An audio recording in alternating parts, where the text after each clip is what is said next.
Hi, everyone. This is Dan, This is Drew.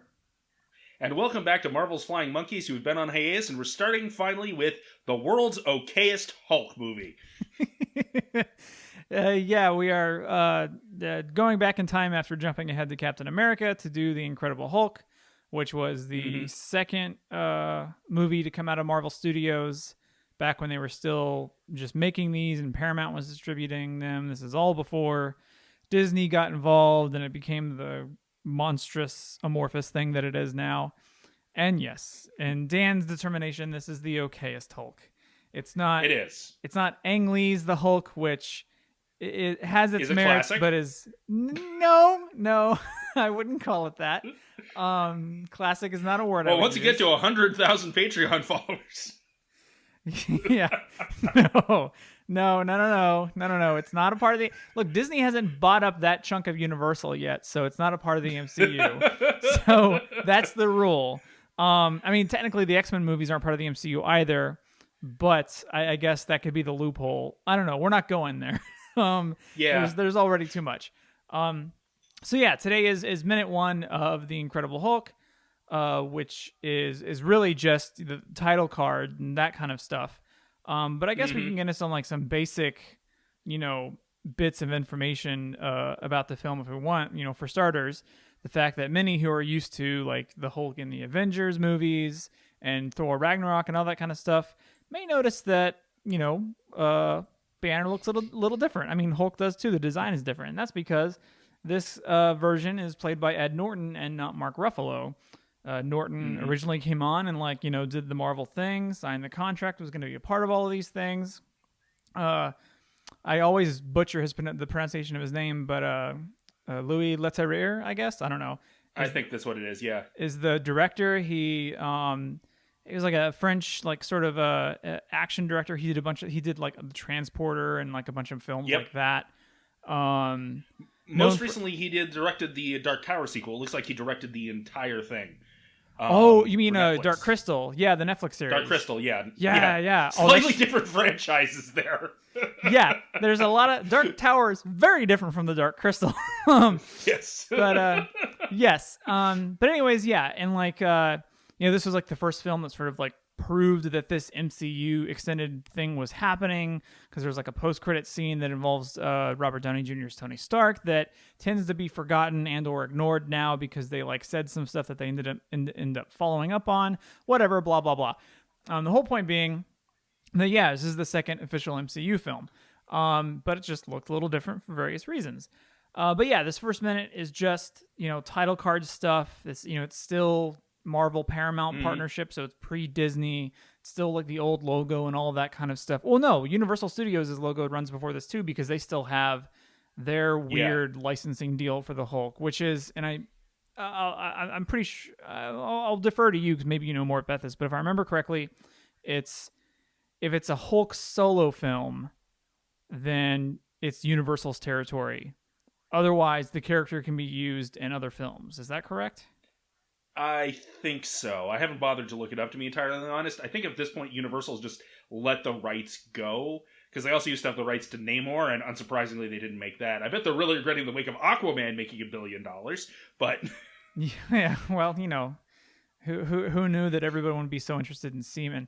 But, yeah, it's... it's got Julie Andrews as Cthulhu, man. I mean, what more do you want out of a movie? That is... Well, okay, let's pause for a moment to talk about that specifically. I'm not okay. So, how I've seen interviews about it, and they interviewed Julie Andrews about it when she was promoting something else, and she was basically her 2 cents was, I had no idea what I was doing, but they paid me money to do it. But it's and even then, it's one of those things where it's Julie Andrews doing the voice of that giant thing, but they they alter the voice significantly to make it sound like a giant creature. Because, I mean, I doubt she wasn't doing it Benedict Cumberbatch did Smaug. It was just probably just her talking, and then they just digitally augmented it. So it kind of defeats the purpose, other than them saying, oh, hey, Julie Andrews is in Aquaman. It's recognizable. I actually had a moment where it was even, it's the kind of thing where, so there was this thing going around, like, it's a famous bit of Beatles lore, where apparently, like, towards the end, the Beatles were like, let's just put on domino masks, call ourselves something like Derek and the Dominoes, and just go out and play bars like we used to. And an interviewer pointed out, I think it was Paul McCartney, he's like, you don't think people would recognize your voices? And Paul McCartney was just stunned for a moment. And it's kind of the same way. It's like, it takes you a moment, but you're like, no, that's Julie Andrews. Yeah.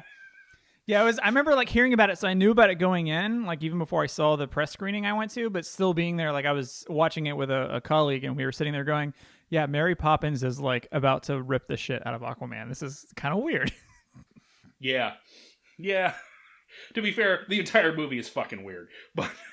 Yes, it is. I mean, but we're in weird territory now, so yeah. But yeah, I mean, like back to the Incredible Hulk. Like this minute one is really just title card stuff. Towards the very end of this minute, though, and more in the next minute, is something I really want to talk about, which is sort of Marvel's way of getting around backstory. Like, it's just interesting thing that, like, I think, like, they always talk about how, like, the superhero origin story has been overdone, so they're always talking about or trying new ways to get around that in various films, some successfully, some not so much. And I actually think like this is one of the most successful ones, but it's like never talked about because people like to forget this film. But I'll save that point for the next minute. Yeah, I just want to say, starting off, I don't actually think this is terribly creative. I think this reflects, literally from the opening seconds, it reflects a serious problem this movie has, which is some people want to make a movie and other people want to make a longer version of the television show. And, like, basically from the first minute, you can tell the TV show from the 70s, which its first couple seasons are very good, by the way, haunt this movie. Like, it's not quite shot for shot, but if you play the opening of the TV series, it is goddamn close. Yeah. I like this movie because of that. I like that. I love the Hulk TV show, and I think, it's not a bad place to start, but... I mean, and also, like, they have this kind of thing where it's, like, they, like, kind of refer to the Ang Lee movie throughout this. Like, a good example is that, like, when at the end of Hulk, Eric Bana is in South America, and this movie picks up in South America. Yeah. Like, they don't say he's in Brazil specifically, but so, like, they kind of want to acknowledge that, like, this is, because it's sort of a sequel, but sort of not. And they also want to say, oh, well, it's more like the TV show than the movie people didn't like, except people didn't really like this movie much either. Yeah. So it's like, I kind of feel like if they had actually because Edward Norton has some interesting ideas, and again, that's something, as things unfold, we'll talk about, that, if they'd stuck with it, I think they actually might have had a successful franchise, but anyway. Yeah, I mean, this as much as they had their first success with their first film in Iron Man, this was their second outing, was literally their first, well, I mean, it still made money, but it wasn't enough to, like, the Hulk didn't get any sequels. Like, it's the only... Nope. It's the only film of the phase of sort of the original, movies they were making, string of films, because they were doing Iron Man, Hulk, Thor, and Captain America, and Hulk was the only one not to get his own sequel. He just ended up becoming a stable character in the Avengers films, and then also, to great comedic effect, being added to Thor Ragnarok. But, I mean, there's really not much else to this minute, because it's literally just title cards and stuff. And we'll get more into the points about what they do in this like little montage and the connections to the TV show and all that sort of stuff. But yeah, that is all I really have for the first minute of the okayest Hulk. Yep. I say that and it makes me laugh, but I won't say I love this movie. Rewatching it again for the first time in a while for this podcast series, I found myself going, I appreciate this more than I did when I first saw it. And it's a likable movie. That's the thing. It's like as much as I'll rag on Marvel, like, credit where it's due. They're smart enough to get professional people to give them at least enough leeway to make a watchable movie. Like, Marvel has, like, they've made movies that I don't necessarily like, but they never made like Steel. They've never made, like, any outright garbage fire of a movie in my personal opinion. Oh no, they haven't. They have not done Justice League or Batman v Superman yet. Yeah, so we're not there yet. Oh, you put out the bait, but I'm not taking it. Oh yeah, no. I would even venture to say that this is better than the Snyder Cut. I have actually seen the Snyder Cut, but it doesn't fucking exist. But whatever. Yeah. Yeah, and take that as you will, trolls, and, just email me like you sometimes do, but I don't give a shit. But yeah, that's pretty much all I've got for this first minute.